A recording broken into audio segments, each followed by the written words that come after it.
Hello friends, welcome back. This is Jeet Salal. Thanks for subscribing to my channel and thanks for your love and support. So guys, आज का topic है हमारा कि हमें कितना wait उठाना चाहिए मसल बिल्डिंग करने के लिए, यानी कि कितना वजन हम एक्सरसाइजेज में उठाएं, कौन से डंबल को इस्तेमाल करें, कौन से वजन का बारबेल हम लगाएं ताकि हमें मसल बिल्डिंग हो और एक हाई इंटेंसिटी वर्कआउट हो। क्योंकि लास्ट इंटेंसिटी की वीडियो में मैंने आपसे ये सवाल पूछा था कि क्या आप जानना चाहते हैं ये, तो बहुत सारे कमेंट्स आए, तो इसीलिए मैं ये बना रहा हूँ क्योंकि ये बहुत ज़रूरी होता है ये समझना। बहुत सारे ऐसे लोग हैं जिन्हें ये पता होता है कि कौन कौन सी एक्सरसाइजेस करनी है एक प्लान के हिसाब से, कितने रेपिटेशन लगाने हैं और कौन कितने सेट्स लेने हैं। ये सारी चीज़ों की इंफॉर्मेशन होती है, लेकिन ये नहीं पता होता कि कितना वजन लेना है। मान लिया जाए कि अगर आपको प्रोग्राम में बोला गया है 6 से 8 रेपिटेशन आपको लगाने हैं, इस एक्सरसाइज के 4 सेट लेने हैं, तो बहुत सारे लोग मतलब 10 में से 9 लोग इस चीज़ में गलती करते हैं कि या तो वो वज़न ज़्यादा लगा लेते हैं, वेट कुछ ज़्यादा ही हो जाता है और 6 से 8 की बजाय 5 ही रेपिटेशन आते हैं, या फिर वेट बहुत कम हो जाता है जिसकी वजह से बहुत इजी आपके 6 से 8 निकल जाते हैं। तो सही वेट को पहचानना भी एक कला है ताकि आपकी सही इंटेंसिटी निकले वर्कआउट के दौरान और मसल बिल्डिंग अच्छी तरीके से हो। क्योंकि जब आप इस तरह से वर्कआउट करते हैं जिम के अंदर, बहुत ही ईजी वर्कआउट जो आसानी से हो गया, तो वो मेरे नज़रों में वो एक वर्कआउट नहीं बल्कि आप हिल के आ रहे हैं जिम के अंदर।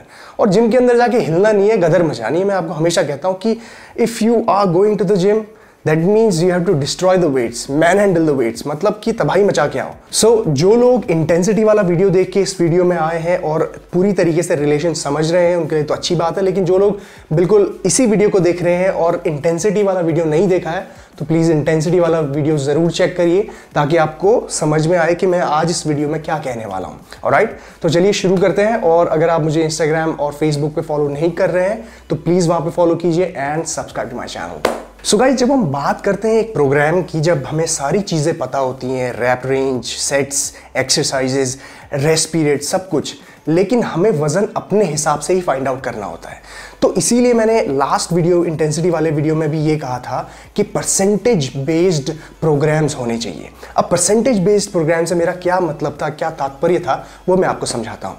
तो जब भी हम बात करते हैं 1 रैप मैक्स की, वो बहुत ही इंपॉर्टेंट होता है एक पर्टिकुलर इंसान के लिए, इंडिविजुअल के लिए, ये जानना कि इस एक्सरसाइज में मेरा एक रैप यानी कि एक रेपिटेशन लगाने की क्षमता किस वेट की है।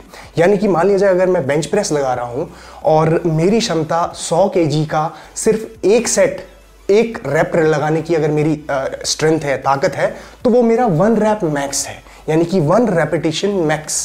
ठीक है, तो उससे हमें ये अंदाजा आता है कि बाकी कितने रैप रेंज में हम कितना वजन सही तरीके से लगा सकते हैं। राइट, तो जैसे मैंने आपको एग्जांपल दिया, 100 kg की अगर बेंच में मैं एक रेपिटेशन लगाता हूं तो वो 100% है। अब उस 100% का जब मैं 65% यानी कि 65 kg का वेट लगाऊंगा तो वो मेरा 10 रेपिटेशन के लिए बहुत ही आराम से, यानी कि एक स्ट्रगल के साथ लास्ट 10 रेपिटेशन उसके कंप्लीट होंगे। जब मैं उसको 75 करूंगा तो 6 से 8 रेपिटेशन उसमें मेरे आएंगे। जब मैं उसको 85 करूंगा तो मेरे 4 से 6 रेपिटेशन आएंगे, और जब मैं उसको 95 करूंगा तो हो सकता है कि 2 से 3 रेपिटेशन आए। तो ये एक टेक्निक होती है जिससे आपको एक एक्यूरेट, एक बिल्कुल सही अंदाजा आता है कि कितना वजन आपको किस रैप रेंज के लिए उठाना है, जो भी आपको प्रोग्राम में दी गई है, चाहे 4 से 6 है, चाहे 6 से 8 है, चाहे 10 से 12 है, तो एक सही अंदाजा आप लगा सकते हैं।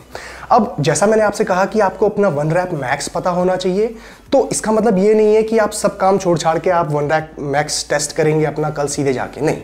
ये बहुत ही रिस्की होता है और बहुत ही डेंजरस है 1 रैप मैक्स टेस्ट करना, क्योंकि वजन बहुत ज़्यादा होता है और ये हमेशा एक सही गाइडेंस के साथ ही टेस्ट किया जाता है, जिसके बारे में मैं बनाऊंगा वीडियो। अगर आप चाहते हैं कि 1 रैप मैक्स कैसे टेस्ट किया जाता है, बहुत ही टेक्निकलिटीज होती है, पूरा एक प्रोग्रेस होता है जैसे आप उस वेट तक पहुंचने का। तो एक मोटा मोटा अंदाजा आपको फिलहाल दे देता हूं मैं कि जब भी आप 1 रैप मैक्स टेस्ट करेंगे तो डायरेक्टली बेंच प्रेस में अगर आपको 1 रैप मैक्स टेस्ट करना है तो सीधा वो वेट लगा के टेस्ट नहीं करना पड़ता है। आप प्रॉपर वार्म अप करेंगे, उसके बाद आप कुछ 3-4 सेट्स लेंगे, एक प्रोग्रेशन करना पड़ता है उस वेट तक। अब वो प्रोग्रेशन भी ऐसा नहीं है कि आपने पहले सेट में 10 लगा दिए रेपिटेशन, फिर दूसरे में भी 10, तीसरे में भी 10, फिर 1 रैप मैक्स टेस्ट कर रहे हैं, तो तब तक आप पूरी तरीके से फटीग हो जाएंगे। तो एक तरीका होता है, बिल्डअप करना होता है। पूरी इंफॉर्मेशन मैं दे सकता हूँ आपको, अगर आप चाहते हैं प्लीज़ कमेंट डाउन बिलो। तो ये बात तो क्लियर हो गई कि हर रेपिटेशन रेंज के लिए वजन का सिलेक्शन, वेट का सिलेक्शन कैसे किया जाता है हर एक्सरसाइज में। लेकिन इसी से बात एक और निकल के ये आती है कि इंटेंसिटी डालने के लिए, यानी कि हाई इंटेंसिटी जो वर्कआउट है वो आपका कौन सी रेपिटेशन रेंज का होता है। मतलब क्या कम रेपिटेशन लगाने हैं हैवी वेट से, या ज़्यादा रेपिटेशन लगाने हैं कम वेट से, तो कौन सा वर्कआउट आपका हाई इंटेंसिटी वर्कआउट होता है। तो रेफर करूंगा मैं वापस से इंटेंसिटी वाले वीडियो में कि इंटेंसिटी का जो मतलब मैंने आपको बताया था वो ये था कि intensity is equal to the amount of weight lifted, यानी कि कितना वजन आप उठा रहे हैं, अमाउंट, उसका अमाउंट कितना वजन उठा रहे हैं एक सर्टेन पीरियड ऑफ टाइम में।